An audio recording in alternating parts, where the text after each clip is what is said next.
10ನೇ ತರಗತಿಯ ಜೀವವಿಜ್ಞಾನದ ಮೇಲಿನ ಅನ್ವಯಿಕ ಪ್ರಶ್ನೆಗಳು ಭಾಗ 3. ಪ್ರಸ್ತುತಿ ನಾನು ರಾಜು ಭೂಶೆಟ್ಟಿ.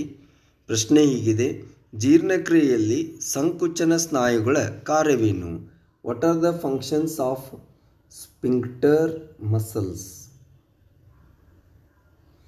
ಸೊ ಇವುಗಳ ಕಾರ್ಯವನ್ನು ನಾವು ನೋಡುವುದಾದರೆ ವೆರಿ ಇಂಪಾರ್ಟೆಂಟ್. ಏನು ಅಂತಂದರೆ ಜಠರದಿಂದ ಆಹಾರದ ಹೊರದೂಡುವಿಕೆಯು ಸಂಕುಚನ ಸ್ನಾಯುಗಳಿಂದ ನಿಯಂತ್ರಿಸಲ್ಪಡುತ್ತದೆ. ಅದು ಆಹಾರವನ್ನು ಸಣ್ಣ ಪ್ರಮಾಣದಲ್ಲಿ ಸಣ್ಣ ಕರುಳಿಗೆ ಬಿಡುಗಡೆ ಮಾಡುವ ಕೆಲಸವನ್ನು ಮಾಡುತ್ತದೆ ಎಂದು ನಾವು ಹೇಳುತ್ತೇವೆ. ಮರುಭೂಮಿ ಸಸ್ಯಗಳಲ್ಲಿ ದ್ಯುತಿಸಂಶ್ಲೇಷಣೆ ರಾತ್ರಿಯಲ್ಲೇ ಏಕೆ ಸಂಭವಿಸುತ್ತದೆ?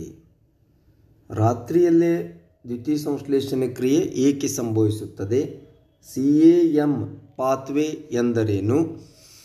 ಮರುಭೂಮಿ ಸಸ್ಯಗಳಲ್ಲಿ ಪತ್ರರಂಧ್ರಗಳು ಹಗಲಿನಲ್ಲಿ ತೆರೆದಿದ್ದರೆ ಏನಾಗುತ್ತಿತ್ತು ಎನ್ನುವ ಪ್ರಶ್ನೆಗಳಿದ್ದಾವೆ.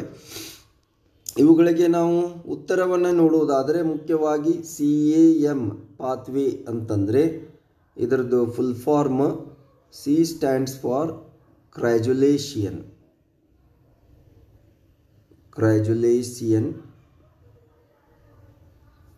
ಆಸಿಡ್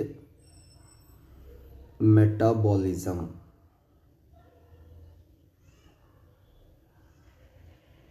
ಕ್ರ್ಯಾಜುಲೇಷನ್ ಆಸಿಡ್ ಮೆಟಾಬಾಲಿಸಮ್ CAMದ ಒಂದು ಫುಲ್ ಫಾರ್ಮ್.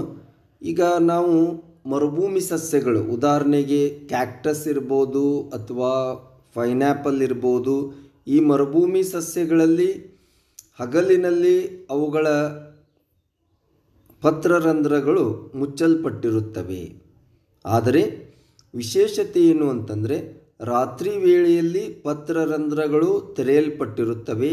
ಹೀಗಾಗಿ ರಾತ್ರಿ ಹೊತ್ತಿನಲ್ಲಿ ಆ ಸಸ್ಯಗಳು ಏನು ಮಾಡ್ತವೆ ಅಂದರೆ ಕಾರ್ಬನ್ ಡೈಆಕ್ಸೈಡನ್ನು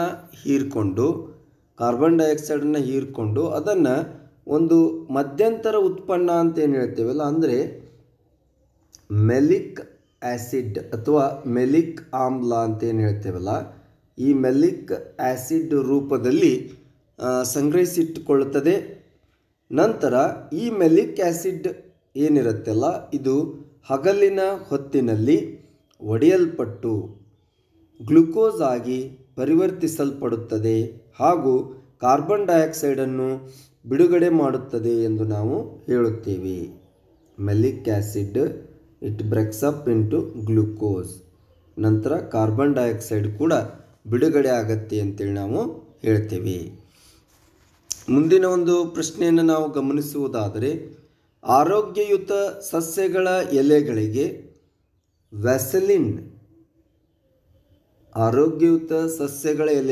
ವ್ಯಾಸಲಿನನ್ನು ಲೇಪಿಸಿದಾಗ ಈ ಸಸ್ಯಗಳು ಬಹಳ ದಿನಗಳವರೆಗೆ ಆರೋಗ್ಯಯುತವಾಗಿ ಉಳಿಯಬಹುದೇ ಎನ್ನುವ ಪ್ರಶ್ನೆ ಇದೆ.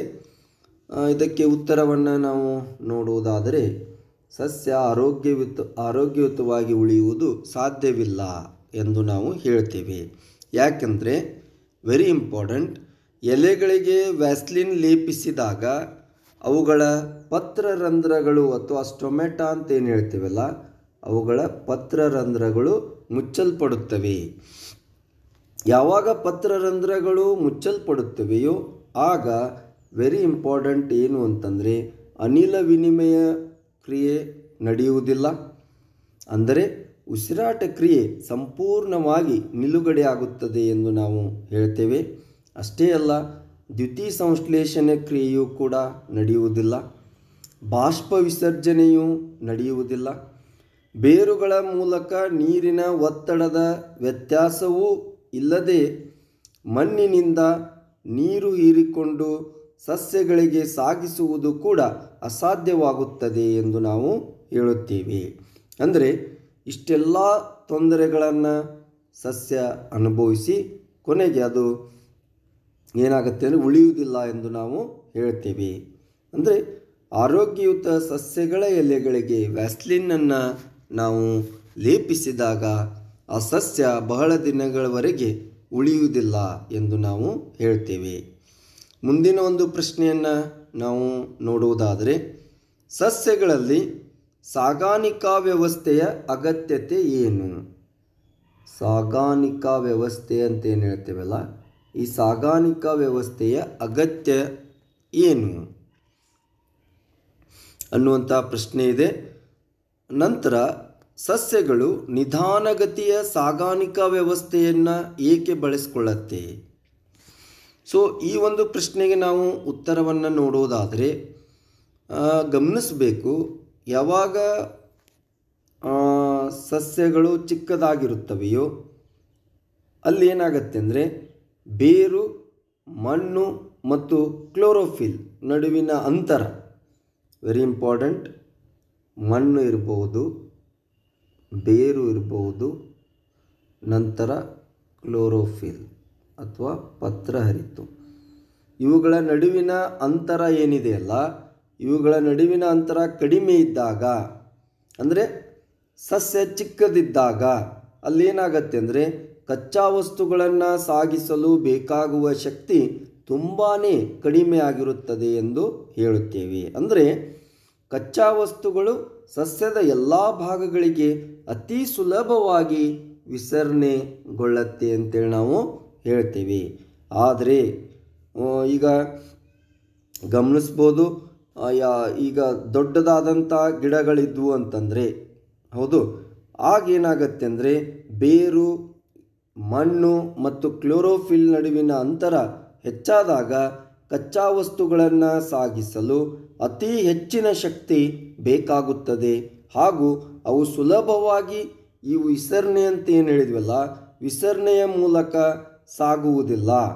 ಹೀಗಾಗಿ ಅಂತಹ ಸಂದರ್ಭದಲ್ಲಿ ಒಂದು ಸಮರ್ಪಕ ಸಾಗಾಣಿಕಾ ವ್ಯವಸ್ಥೆಯ ಅಗತ್ಯವಿದೆ ಎಂದು ನಾವು ಹೇಳುತ್ತೇವೆ.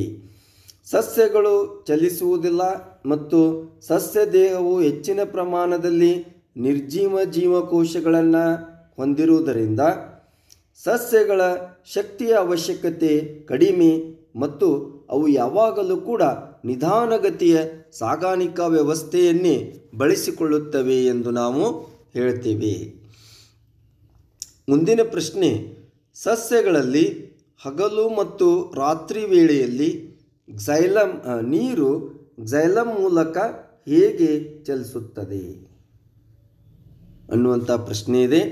ಈಗಾಗಲೇ ನಮಗೆ ಗೊತ್ತು ಏನು ಅಂತಂದರೆ, ಯಾವಾಗಲೂ ಕೂಡ ಒಂದು ಸಸ್ಯ ಇದೆ ಅಂತಂದರೆ ಇಲ್ಲಿ ಮಣ್ಣೇನಿರುತ್ತಲ್ಲ, ಮಣ್ಣಿನಲ್ಲಿ ಯಾವಾಗಲೂ ಕೂಡ ನೀರಿನ ಸಾಂದ್ರತೆ ಹೆಚ್ಚಾಗಿರುತ್ತೆ.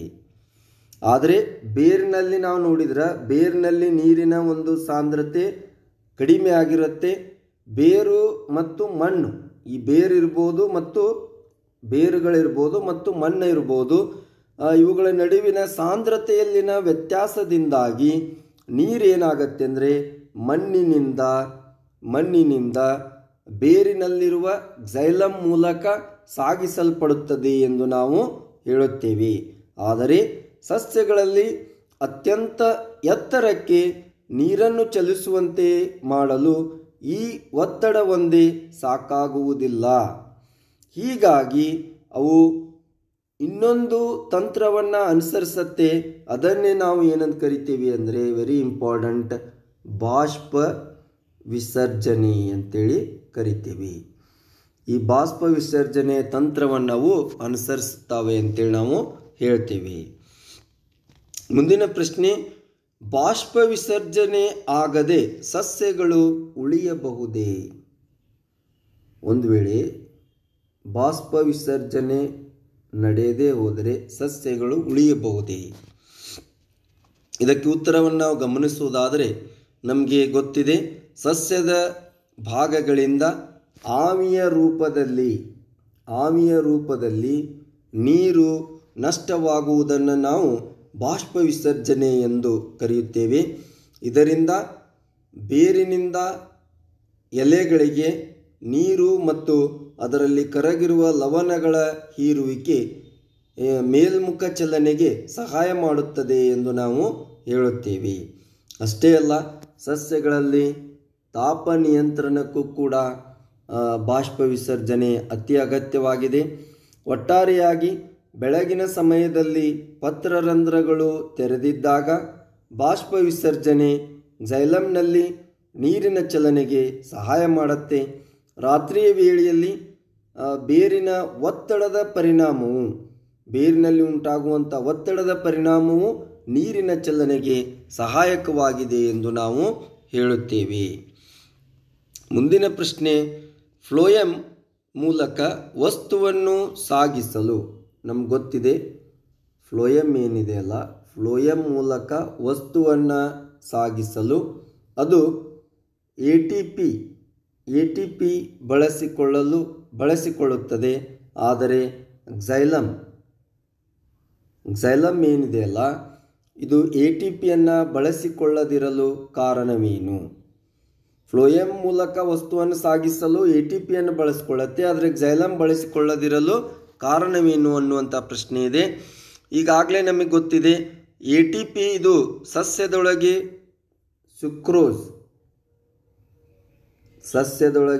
ಸುಕ್ರೋಸ್ ಅಥವಾ ಸಕ್ಕರೆ ಅಂತೇನು ಹೇಳ್ತೀವಲ್ಲ, ಸುಕ್ರೋಸ್ ಸಾಗಾಣಿಕೆಗೆ ಅತಿ ಅಗತ್ಯವಾಗಿದೆ.